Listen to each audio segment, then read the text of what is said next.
Gaya ng sinabi ng ating introduction kanina, tayo'y nagdiriwang sa kapistahan ng pagtatalaga ng palasyong simbahan sa Laterano, Roma.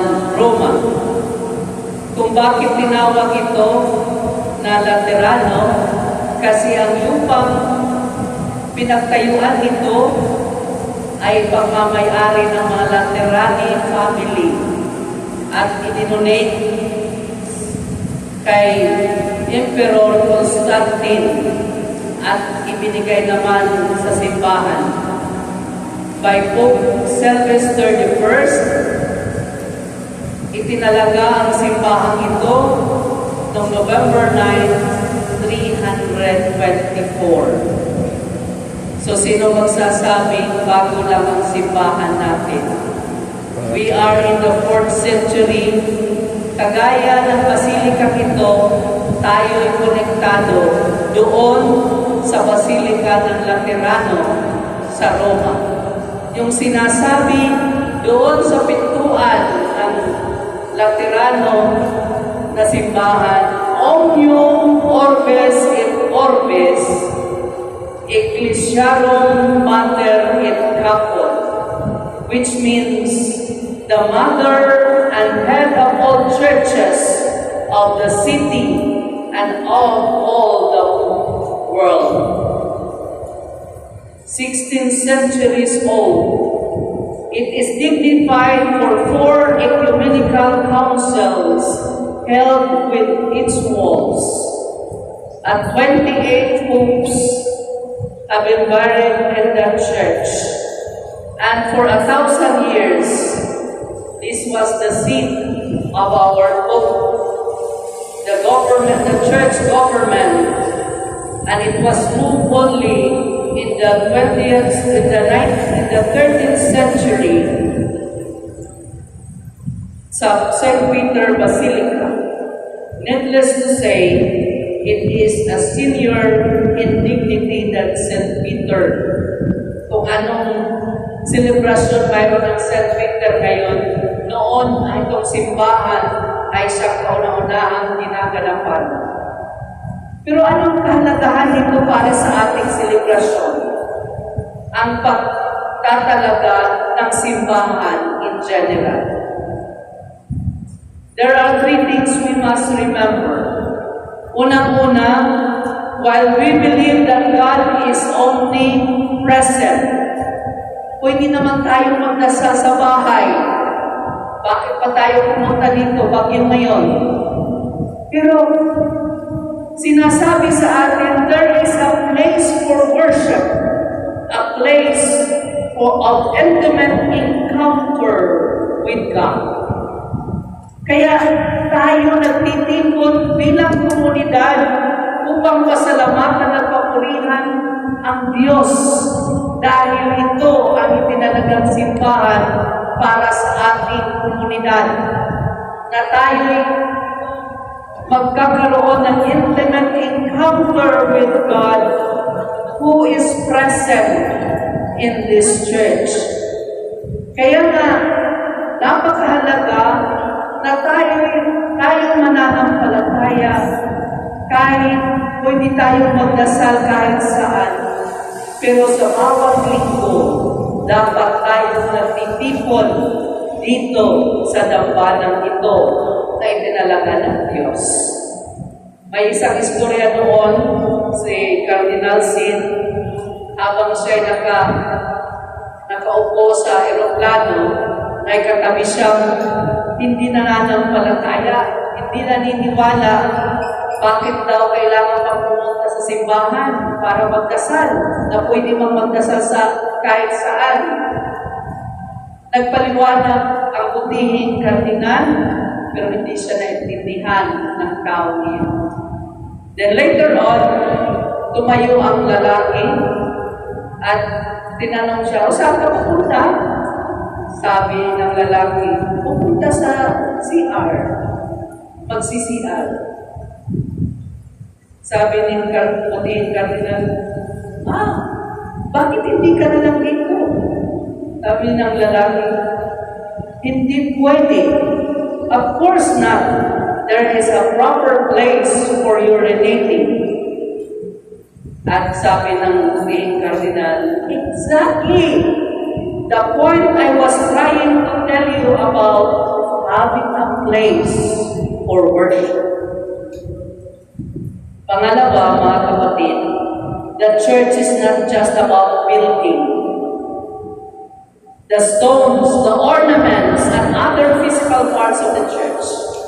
What makes it truly holy is God's presence through the people worshiping as a community. That's why in the gospel, sins are being committed in the temple area.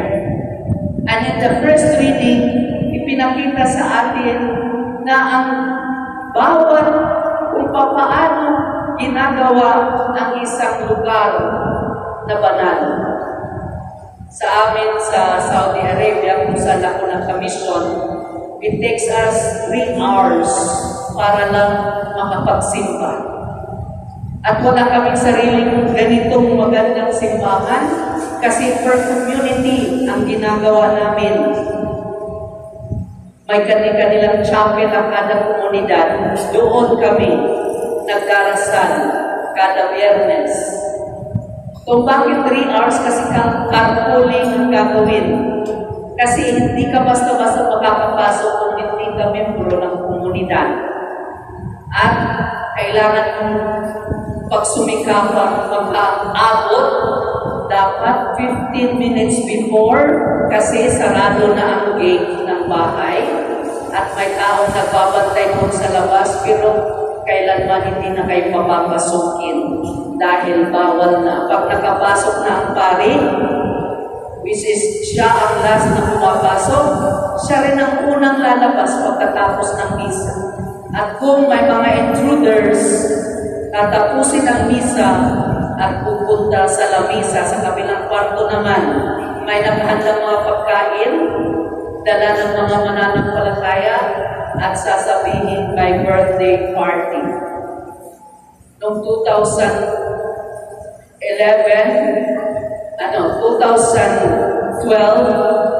nagkaroon ng ganong sitwasyon na may pumasok, talagang nag-over the backboard. So, ang ginawa, tinapos ang misa at pumunta sa lamisa. Magkahiwalay babae lalaki.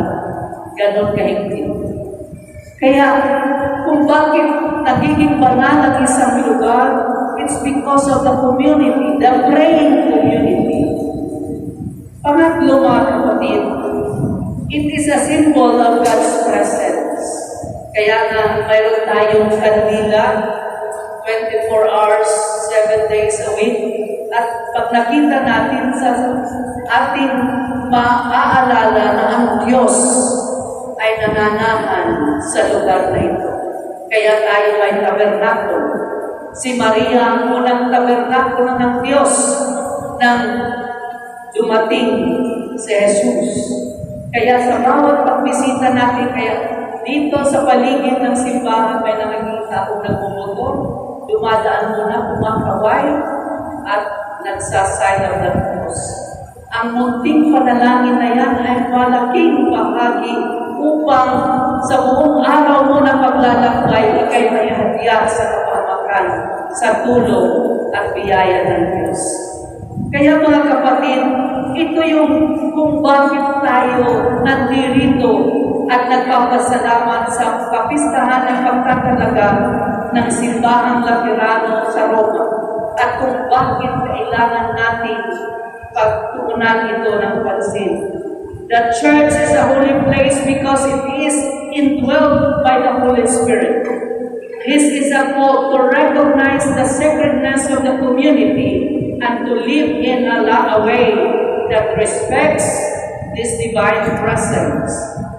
Kagaya ng sinasabi sa ating kalawang pagbasa, ang templo ng Diyos ay sumasa atin. Di ba sinabi na sa atin, the Emmanuel, the God is with us. And therefore, walang dapat kumitil nito, kundi ang Diyos lamang ang nakakaalam kung kailan tayo niya tawagin. Sagrado ang buhay ng bawat nilalang, mahirap ka man o mayaman. May sakit ka man o wala, minahal ka ng Diyos. Pantay-pantay tayong lahat, kaya huwag nating sisirain ang ating kanya-kanyang buhay. Sa sobrang internet, laging puyat, at talagang masisira ang buhay mo. Magkakasakit ka. Imbis na itulog mo, mas pinaglaanan mo pa. Imbis na mag-aral ka, pinaglaanan mo. Kagaya sa ating mga buhay, si cellphone nagmimisa. Isa yun sa hindi katanggap-tanggap sa Diyos. Kaya nga, nandito tayo upang pasalamatan at papurihan ng Diyos. Pero nagsisilpon ka. Tapos kanina katok ng katok sa microphone. Ito yung hindi dapat nating gawin. Lapastanganin ang presensya ng Diyos.